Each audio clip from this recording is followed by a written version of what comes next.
Okay, so what is a constructor? A constructor is a special type of member function that is called automatically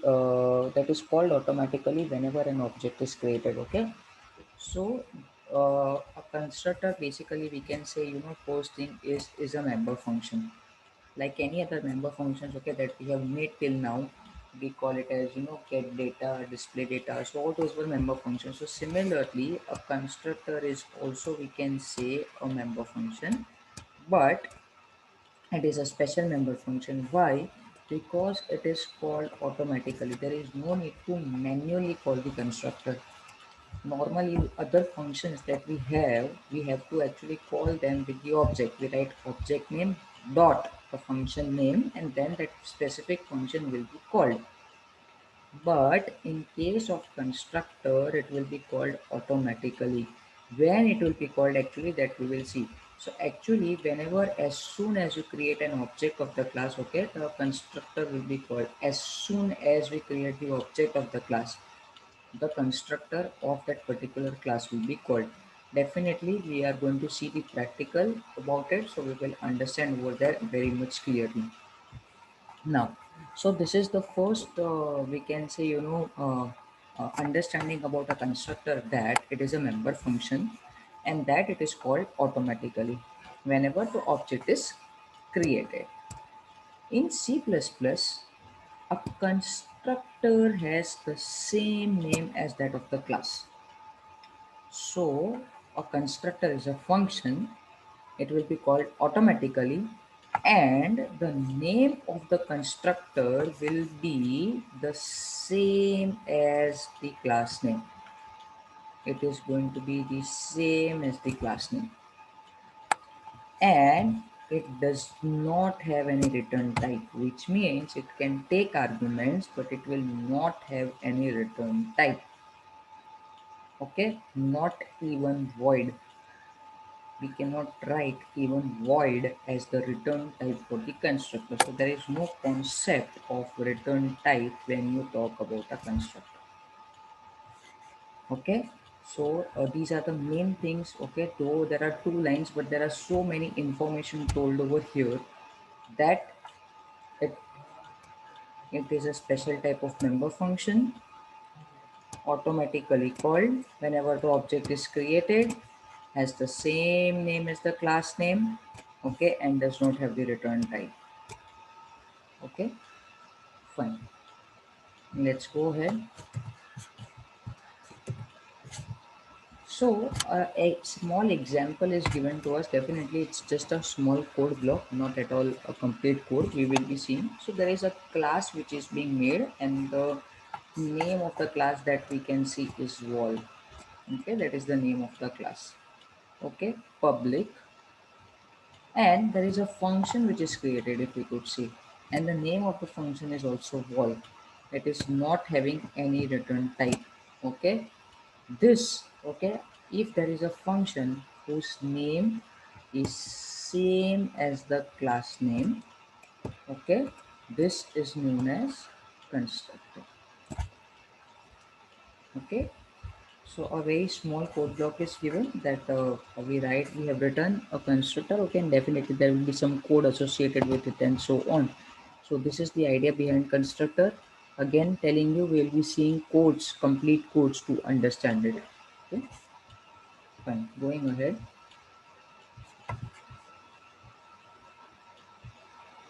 Okay. So what are the characteristics of the constructor? So the first characteristic is that, okay, we say it has the same name as the class name. That's what we have seen.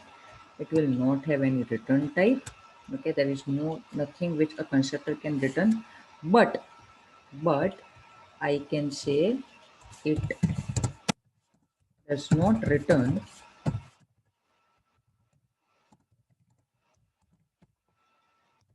anything, but it can take arguments or it can take parameters.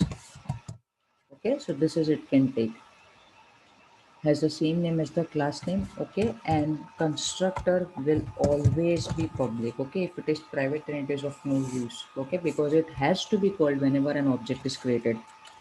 So it has the same name as the class name. It will not return anything, but it can take arguments. It will be public always, and it will be called automatically as soon as the object is created. Okay, so it is going to call as soon as the object is created. Okay, so this is the idea behind the constructor. These are the main thing behind the constructor. Okay, having same name as class name. So this is in nutshell what a constructor is all about. Fine. Now we would be just thinking, okay, what is the use of constructor? Okay, so normally in object-oriented programming, it is being told as so. The purpose of constructor mostly goes something like this. Okay, we say constructors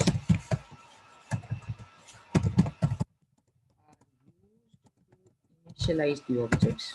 Okay, see, there is no way by which we can initialize the values. Okay, we have to take input from the user, but instead, if we want to basically initialize, okay, so constructors are used to, we can say, initialize the object. So that is the main, we can say, purpose because of which the constructors are being made. Okay, now when we do a program, we could just understand that what advantage we get, okay, if we actually make a constructor. Fine. So this is the idea behind the constructor. Okay, moving forward.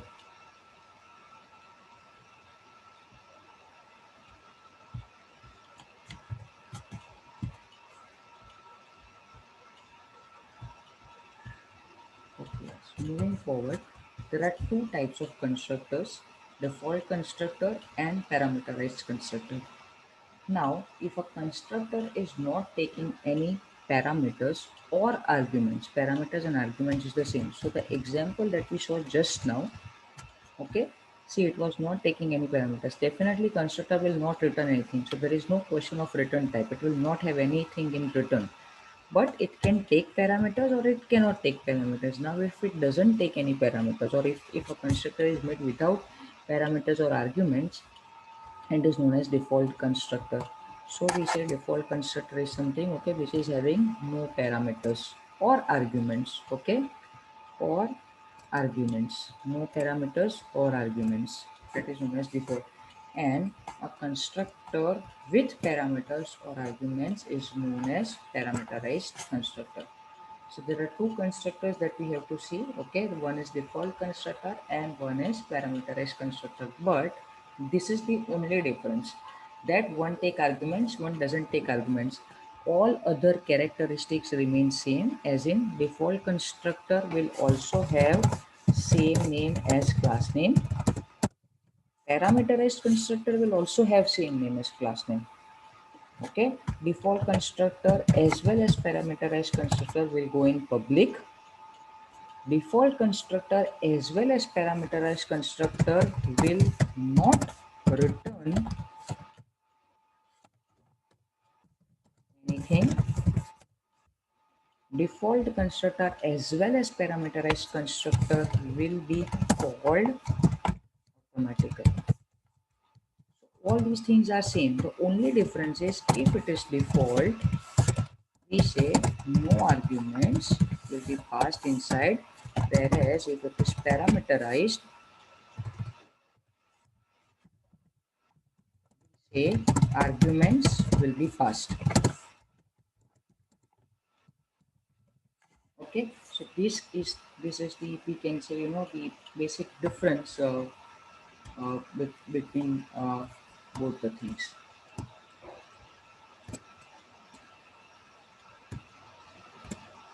Okay, fine. Okay, so this is all about the theory behind the constructor. Now we would be seeing programs, and we will be understand how we can go ahead with the for constructor as well as parameterized constructor. Okay, so now the very first, we can say, code that we will do. Okay, so I'll write, okay, we can say example default constructor. Okay, we are going to make an example for default constructor.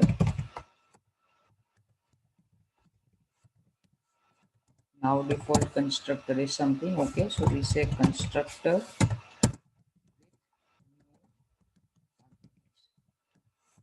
Okay, now to do this code, okay, I'm going to take an example of a my number class. Okay, so let's start with the code. The code will start definitely. We'll write include iostream using namespace std class my number. Let us first do the regular things, okay, which we were doing. Then I will have private. We'll have one data member that is n. Okay, and okay, this time let's take two numbers. So I'm taking int n1, okay, and int n2. Either you can take it like this, or definitely because both of them are of the same data type, it can go like this also. Okay, because they are of the same data type. Hmm?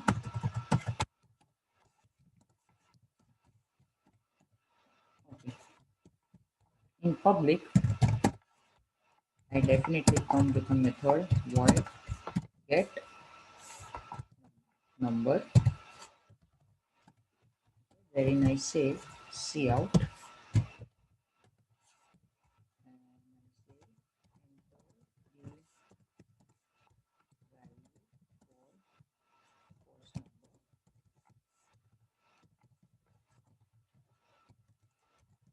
in n1. Okay, we can take both the lines, put it over here again. Okay, we can definitely okay have a slash n over here, and then it will be n2, and enter the value for, you can say, second number. Okay, so whenever we create one object of my number, it will have n1 as well as n2. Okay, now we create one more method, that is void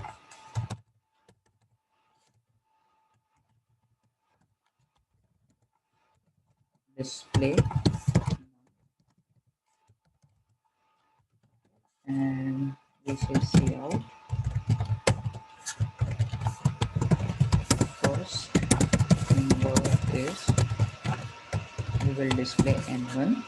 Okay, we will give endl, take the same thing, paste it, and we say second number is, and we can have into no need of endl. That's it. Okay, so these are the two things, okay, which we have already. I'll end up the class. Okay, this is what we always do. Let me just first complete the code with what we always do. Okay, then we'll see about where we are putting the constructors. We'll go with int main. Okay. We declare one object, so I'll say my number n1. Okay, and or this time we give a name as my number obj1. That is the first object of my number. Okay, because then n1 here and again over here will create bit confusion, so that is obj1. Okay, so with the object I'm going to give a call to get num, and with another object I'm going to give a call to display num. Okay, or I with return 0. Okay, OBJ one के पास, OBJ one जो है वो my number का object है, इसलिए उसके पास n1 भी है और n2 भी है. Please we have to understand this. That's why I'll show you one another theory topic today. Okay, memory allocation by objects and how actually what is their function. So not to forget that whenever we create any object of my number class, okay, so any object, okay, so here our object name is obj1. What it will have? It will have which things it will have? It will have data members as n1 and n2, which both are integer. So basically we can say obj1 के पास int n1 है और n2 है. Okay, और उसके पास functions भी है. कौन से फंक्शंस है उसके पास? Has get num and display num. लेकिन वो सिर्फ गेट नम और डिस्प्ले नम को ही मेन में यूज़ कर सकता है, तो उसके पास n1 n2 है, उसके पास उसके वैल्यूज़ मिलेंगे, लेकिन मेन में यूज़ नहीं हो सकते क्योंकि जो डेटा मेंबर्स है वो हमने प्राइवेट किए हैं. That is the only thing. Okay, but when it gives a call to get num, indirectly it is using n1 and n2. When it is giving a call to display num, it is indirectly using n1 and n2. Okay, so this is what any object of my number class will have. अभी हमने obj1 बनाया, अगर हम obj2 बनाते हैं तो obj2 के पास भी अपना n1 n2 होगा और get num और display num फंक्शन होगा, right? Okay, fine. So this is our code. Okay, let's run the code. There is no constructor yet into the code. This is a very normal code which we used to do. Okay, so enter the value for the first number. I say 10, second number 20, and the display is there. Okay, fine. So this is what will happen, or this is what is there. Now class is without constructor. So over here whenever I have to initialize my data members, मतलब n1 और n2 का अगर तुम्हें value चाहिए रहेगा तो तुम्हें user से उसका वैल्यू लेना पड़ता है. Once the user gives, then you will be able to display. Now what I do is I give a command to get num code. मतलब मैंने यूजर से वैल्यू ना लेके सीधा डिस्प्ले किया. ठीक है, let's run.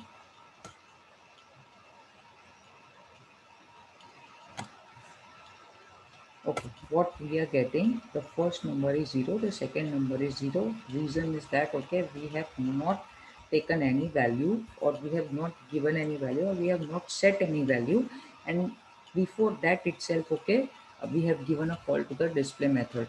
So now because it was integer, उसने by default उसको 0 से it just made it 0. So what is the good thing? Okay, a good thing is that rather than मतलब ऐसा ही कुछ हम कर सकते हैं, मतलब दोनों को जीरो इनिशियलाइज कर सकते हैं या दोनों को बाय डिफॉल्ट वन इनिशियलाइज कर सकते हैं, anything. So there can be some default initialization as soon as the object is created, and then definitely, okay, it depends upon user if it wants to give the value or change the value, or even if it is possible that as soon as the object is created, instead of of making another method as get num, we can do the same thing into the constructor itself. Okay, but before that, let us first understand what a constructor is and how it will basically look like. So what I do is inside public, now I'm going to create a method. The name of the method has to be same as my class name, so I'll say creating default constructor. Okay, it has to be same as class name, so it will look like my number bracket. That's it, no return type, so nothing will come. And because it is a default constructor, no arguments initially. I'm just putting it something like that. I am initialized. Let me put some message just to understand how it is called and where it is called.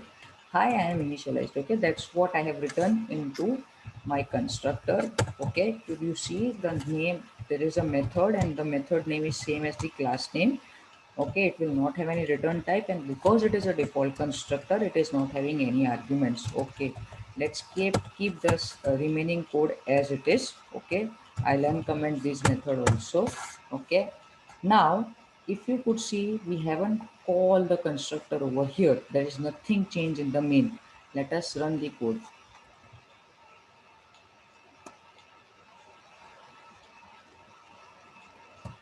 Okay, so could you see, hi, I am initialized. That is the first thing. Okay, we need to give a slash n. So as soon as this line is written, okay, as soon as an object is created, okay, it will be called. Now let me give some value. Okay, okay, that's it. I Let me put a slash n over here. Okay, or just an handle.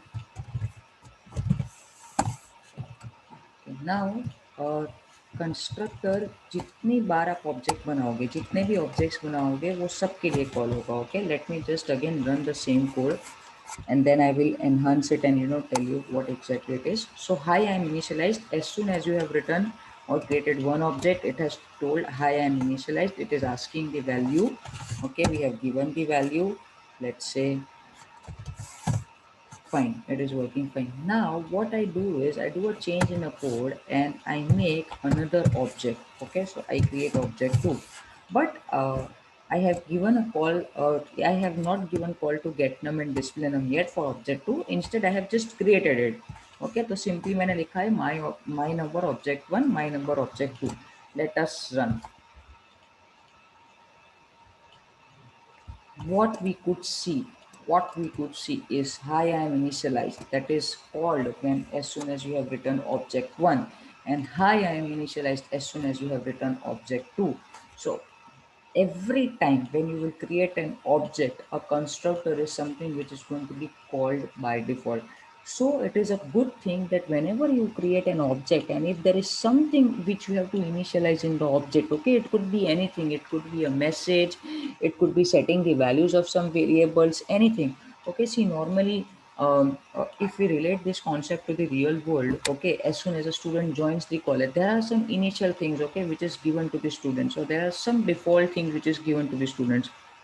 Similarly, as soon as you open up a bank account, okay, there is something, okay, minimal amount which has to be. Then totally depends upon the user that how it wants to change it, okay. But then as soon as we say, we create something, we give something, okay, or there is something which the object is initialized.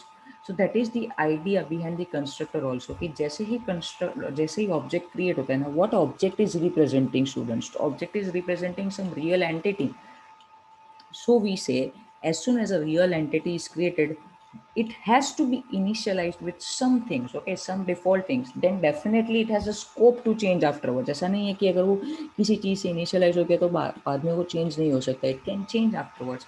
But if it has to initialize with something, okay, then that part we can say will go in constructors. Okay, so now we have called get num and display num for only one object. Okay, so it will be called, that's it. Okay, so this is the idea behind default constructor. Now instead what I will do is in default constructor, okay, I will put up this line and I can also initialize my n1 and n2 with some default values. Okay, so let's say I give them the default values as 10, which means if the user doesn't give the value, n1 will be 10 and let's say n2 will be 20. This is the default value which is given. Okay, now let us see how it will. So what I'm doing is I don't give a call to get num over here. Okay, I simply give a call to display and again obj2 dot display num. Okay, let us run.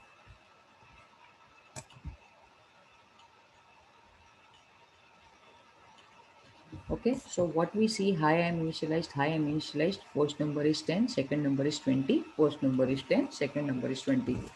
Hi, I am initialized for object 1, display of the object 1.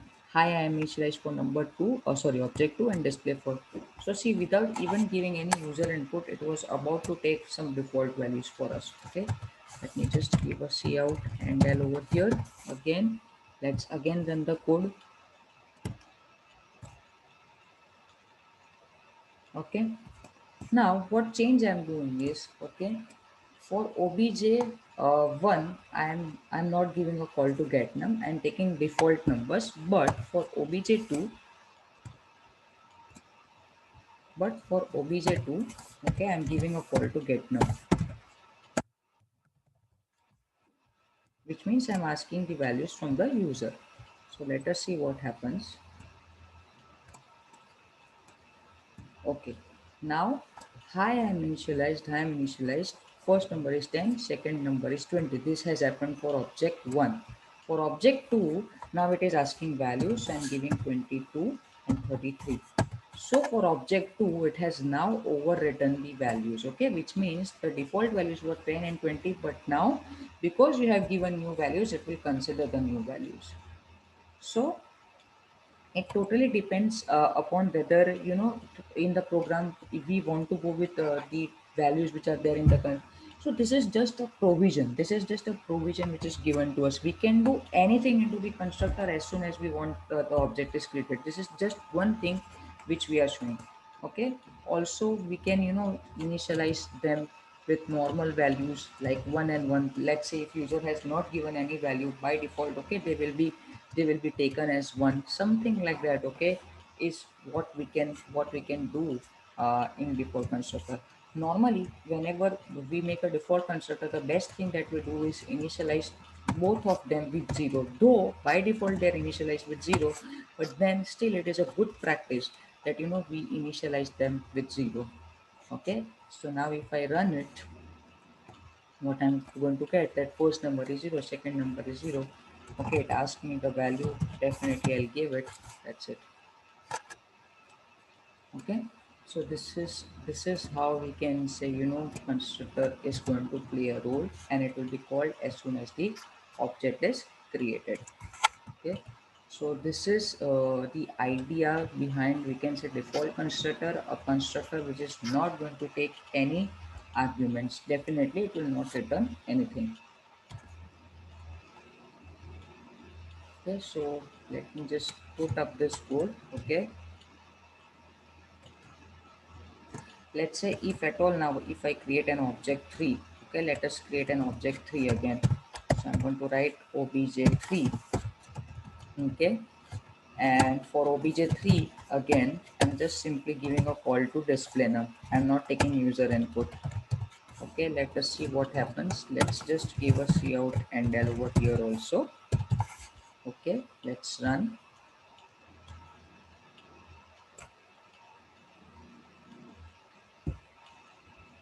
Okay, so now I am initialize is being called 3 times. For first number it is 0 0, because only we have given a call to only the constructor is called, and we haven't taken user input. For the second object, let's say we are taking a user input, and again for the third object, okay, we have not taken user input and directly just display them. So this is we say the idea behind the constructor, and this is how your default constructor will actually look like. Okay.